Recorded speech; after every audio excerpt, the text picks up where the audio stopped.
அடுத்த 3 மணி நேரத்திற்கு 33 மாவட்டங்களில் மழைக்கு வாய்ப்பு இருக்கிறது. சென்னை, செங்கல்பட்டு, காஞ்சிபுரம், திருவள்ளூர், ராணிப்பேட்டை, வேலூர், திருவண்ணாமலை, விழுப்புரம், கள்ளக்குறிச்சி, கடலூர், மயிலாடுதுறை, நாகை, திருவாரூர், தஞ்சாவூர், புதுக்கோட்டை, ராமநாதபுரம், அரியலூர், பெரம்பலூர், திருச்சி, கரூர், நாமக்கல், சேலம், தர்மபுரி, திருப்பத்தூர், கிருஷ்ணகிரி, ஈரோடு, சிவகங்கை உள்ளிட்ட பகுதிகளில் மழைக்கு வாய்ப்பு இருப்பதாக தகவல் வெளியாகியிருக்கிறது.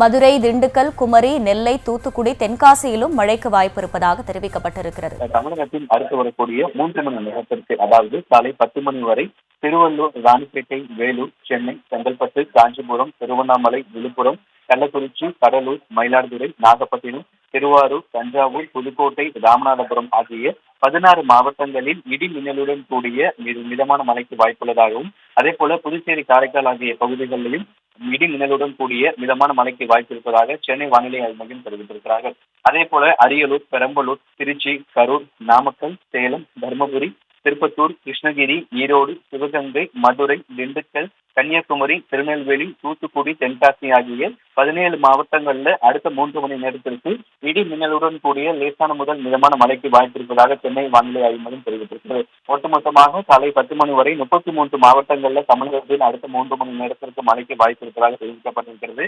தொடர்ச்சியாக இன்றைய தினம் முழுவதுமாகவே தமிழகத்தில் 23 மாவட்டங்கள், 4 மாவட்டங்களுக்கு மொத்தமாக மிக கனமழையும், 23 மாவட்டங்கள் கனமழைக்கான எச்சரிக்கை என்பது கொடுக்கப்பட்டிருக்கக்கூடிய சூழ்நிலையில் காலை 10 மணி வரை ஒட்டுமொத்தமாக 33 மாவட்டங்களில் மழைக்கு வாய்ப்பு இருப்பதாக சென்னை வானிலை ஆய்வு மையம் தெரிவித்திருக்கிறார்கள். குறிப்பாக இன்றைய தினம் முழுவதுமாகவே வடகடலோர மாவட்டங்கள், மாவட்டங்களில் மழை இருக்கும் அப்படின்னும் சென்னை வானிலை ஆய்வு மையம் தெரிவிக்கப்பட்டிருக்கிறது.